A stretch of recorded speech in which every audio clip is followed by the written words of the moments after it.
Jungkook dikonfirmasi tampil di upacara pembukaan Piala Dunia FIFA. Kabar yang ditunggu-tunggu akhirnya keluar juga. Bigit Musik mengumumkan melalui akun media sosialnya bahwa Jungkook akan menjadi bagian dari soundtrack Piala Dunia FIFA Qatar 2022 dan akan tampil di upacara pembukaan Piala Dunia. Dengan ini, Jungkook adalah orang Korea pertama yang tampil di upacara pembukaan Piala Dunia FIFA. Fans sangat bangga dengan Jungkook dan bersemangat untuk acara yang akan dibuka yang mengarah ke penampilannya di upacara pembukaan. Hanya masalah waktu sekarang untuk apa kegiatan Jungkook baru-baru ini di Qatar. Performer lain yang dipastikan tampil adalah Diplo, Kiss Daniel, Nora Fatehi, Trinidad Cardona, dan Calvin Harris. Piala Dunia FIFA membagikan jadwal pertunjukan melalui akun Twitter mereka.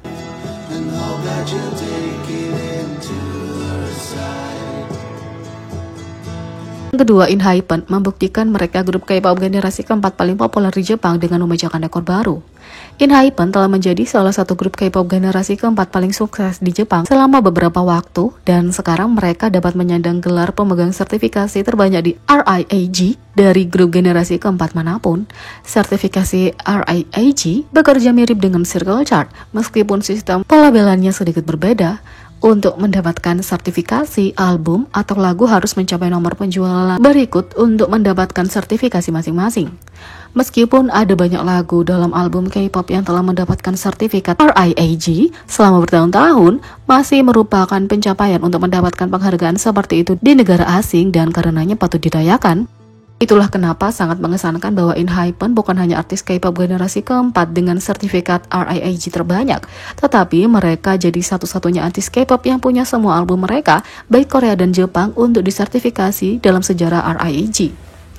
Pencapaian ini datang setelah album Jepang full length pertama mereka baru-baru ini, Sadame, mendapatkan sertifikasi platinum setelah dirilis pada 26 Oktober karena melampaui 250.000 penjualan di Jepang.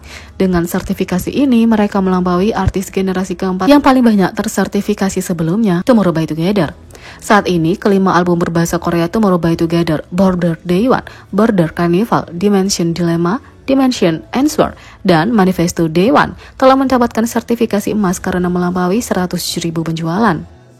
Bersamaan dengan ini, album single Jepang pertama mereka, Border Senkou, telah mendapatkan sertifikasi platinum untuk mencapai 250.000 penjualan, dan single Jepang kedua mereka, Dimension Senkou, telah mendapatkan sertifikasi platinum ganda karena melampaui 500.000 penjualan di Jepang. Selamat untuk ENHYPEN atas penjualan yang mengesankan ini.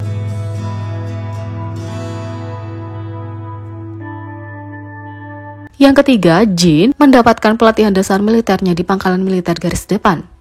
Anggota BTS Jin akan mendapatkan pelatihan dasar militer di pangkalan garis depan.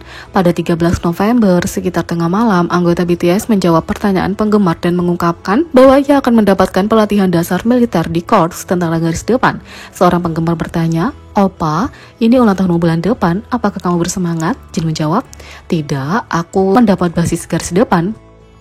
Setelah dia dilatih selama 5 minggu di pangkalan militer garis depan, dia akan dikirim ke pangkalan militer yang berbeda saat dia mendaftar sebagai infanteri umum.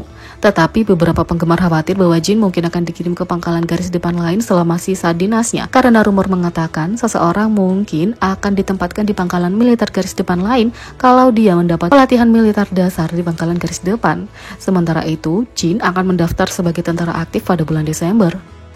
Di sisi lain, Jin punya respon terbaik terhadap fans yang haus dengan foto tanpa bajunya.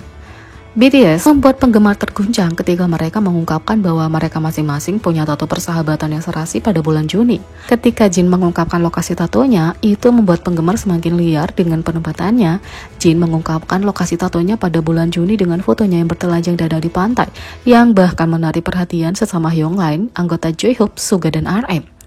Baru-baru ini, tato dan lokasinya kembali menarik perhatian ketika seniman tato yang memberikan tato kesayangan mereka kepada para anggota BTS memposting foto tanpa baju dari anggota tertua BTS. Setelah foto bertelanjang dada tambahan dirilis, Jin secara tidak sengaja menunjukkan lebih banyak kulit di video YouTube terbarunya.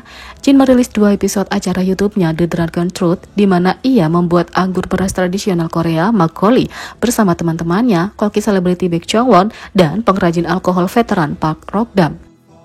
Video tersebut menunjukkan proses rumit pembuatan arak beras tradisional Korea, seperti yang telah dilakukan keluarga Korea selama beberapa generasi. Jin benar-benar terlibat dalam prosesnya dan benar-benar penuh perhatian dan aktif sambil mempertahankan pesona menghiburnya yang menyenangkan.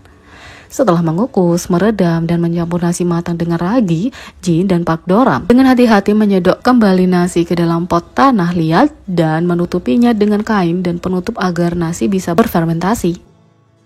Beras itu kemungkinan dibawa ke rumah Jin dan ditempatkan di bak mandinya. Untuk instruksi di rumah, dia disuruh memantau suhu beras selama proses fermentasi. Selama beberapa hari, Jin memeriksa suhu, terus menyimpan nasi di bak mandinya. Pada satu kesempatan, anggota BTS mengenakan piyama yang serasi dengan celana pendek, secara tak terduga memamerkan kakinya yang kencang. Fans tidak bisa melupakan tampilan kulit dan itu menarik perhatian Jin sendiri ketika seorang penggemar memposting foto di Weverse. Poster itu meninggalkan keterangan sederhana yang mengungkapkan reaksi mereka terhadap foto Jin, menyimpulkan dengan "aku mati". Jin melihat postingan itu dan punya respon paling ikonik terhadap tampilan kulitnya yang tidak disengaja, mengingatkan penggemar di mana mereka seharusnya melihat.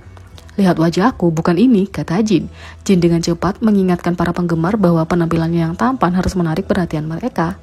Tak hanya itu, tanggapan ikonik Jin saat ditanya tentang mainan di kamar mandinya membuat ARMY berbagi tentang maknanya. ARMY memperhatikan beberapa barang eksentrik di kamar mandinya yang membawa getaran khas Jin. Di samping bak mandi putih berdiri pelampung raksasa hampir lebih besar dari ukuran bak mandi. Di tepi bak mandi, penggemar melihat beberapa mainan anak-anak berjajar bersama dengan panjuran anak-anak.